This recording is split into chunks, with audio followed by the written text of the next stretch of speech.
LJ, I think when you think success, it's knowing where you're going and being in the process of getting there. For me, that's the definition of success. You must know where you're going, and you must be in the process of taking the next step to get there. Yeah, I think that cycle of life, which is hurt, healing life, that we are in life, and then the challenges come our way, and it doesn't matter who you are, you're going to get those challenges, and life keeps on happening. And I think my understanding that life never stops happening helps me to understand that because life keeps on happening, stumbling blocks are going to be there all the time. You're going to have to learn to overcome that. And the way I usually do that is I've got this principle that I learned from rock climbers. And they taught me a very big lesson about those guys that do it without the ropes. And they taught me a big lesson, and they say anything that's happened to you that's really good or really bad. So if they climb a rock and they made a mistake or they did it well, they go lie on that rock and they just lie for a bit, watch the world, and then they turn around and then they refocus. And that lying on the rock has become a principle for me, that if something good or bad happens to me, I take 24 hours on the rock. If it's bad, I cry, I'm under the bed, I don't like it, it's not good. But then 24 hours later, get back up, back to zero, start all over again.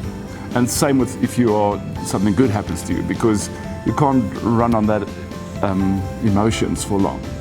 So I take 24 hours to enjoy it and then get back to basics again.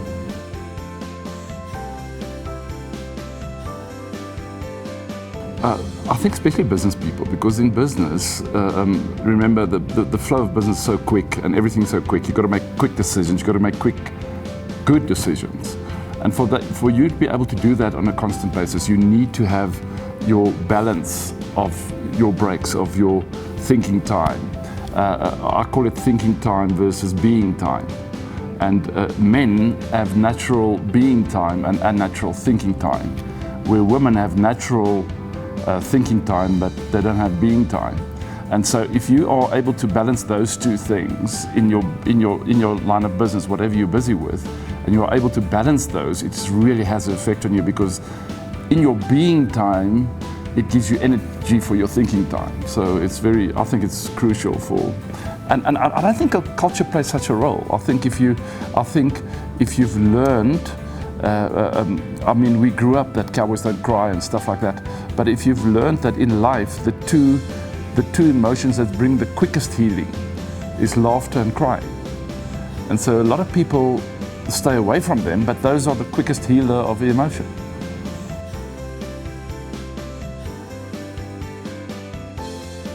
I think it's been a really tough year. I think 2018 has been a really tough year. It's been a tough year all over.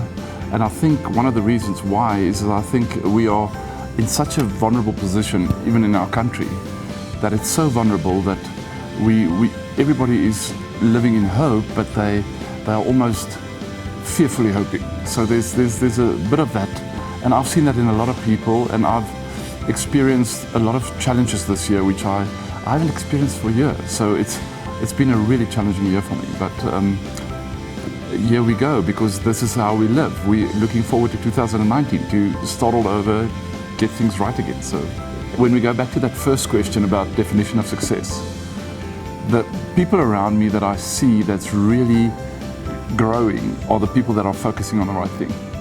They are focusing on the process, the result will come by itself, and those people are really growing. People that want to make a quick thing here and do something, they just don't do it, they just don't make it. So I've really seen growth in the companies I worked with, and the most of them are the people that are focusing on the right thing. I had to do a bit of refocusing, and I think I'm at a really good place when I think of business-wise, where I am, where I'm going, how much time I'm spending in the different areas of my business. So my time spent, because that balance is important for me. When I'm out of balance there, it affects my business. So that's a good balance for me at the moment.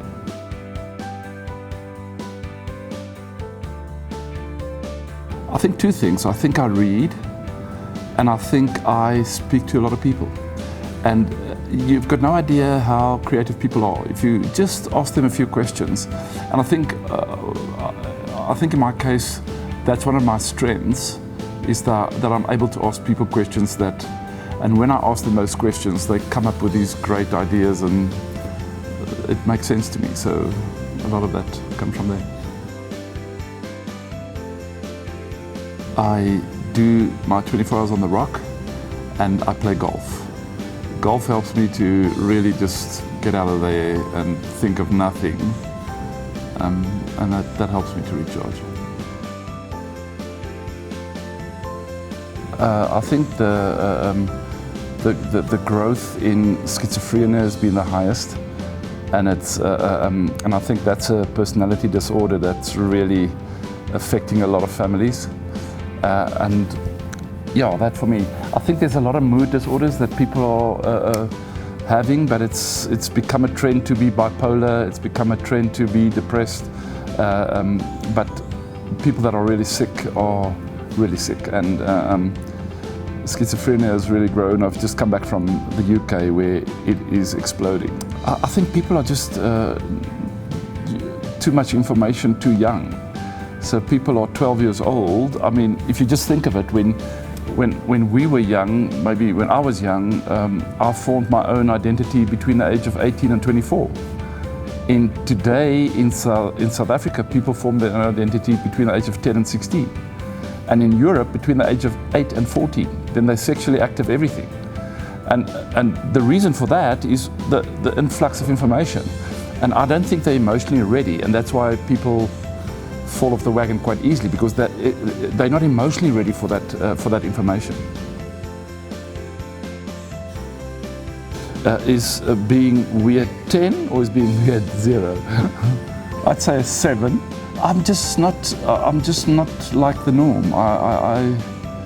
I'm in very different areas of my life. I'm not like the norm. In some areas I'm so down the line type of person, and in some areas of my life I'm so out of the box. I think diversity. I think the fact that I can be diverse, that because what I've studied, I never studied to become something. Everything I studied was to get answers for myself.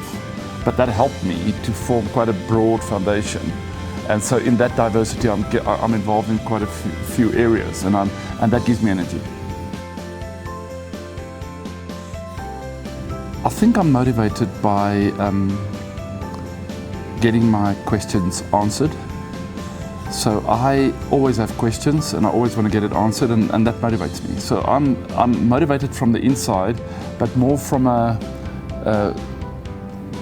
mind point of view, because I need answers for stuff, and I research and I look for answers, and that sort of motivates. And another thing that motivates me is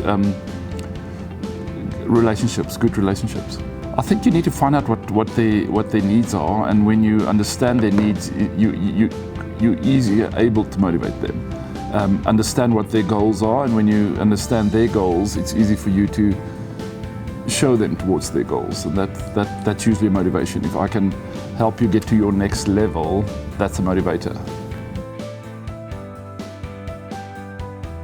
Modern family.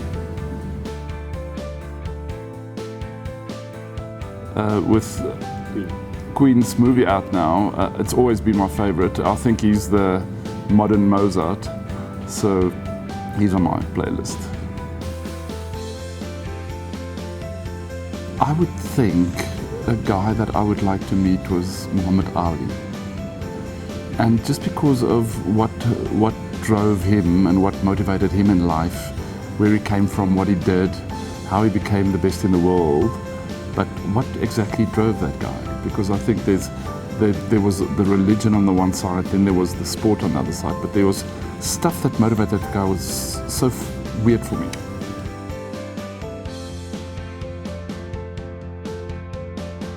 I think two things. One, discipline. All of them have discipline. And the second thing I believe is their way of thinking. When you speak to those guys, and their way of thinking is just different than the ordinary person. They just think at another level. So when they say stuff, It's just the way they think. So it's just at another level. So their thoughts and their discipline. I think they're two things: discipline and their way of thinking. That will make them great. They think big, and they have discipline to stick to what they think.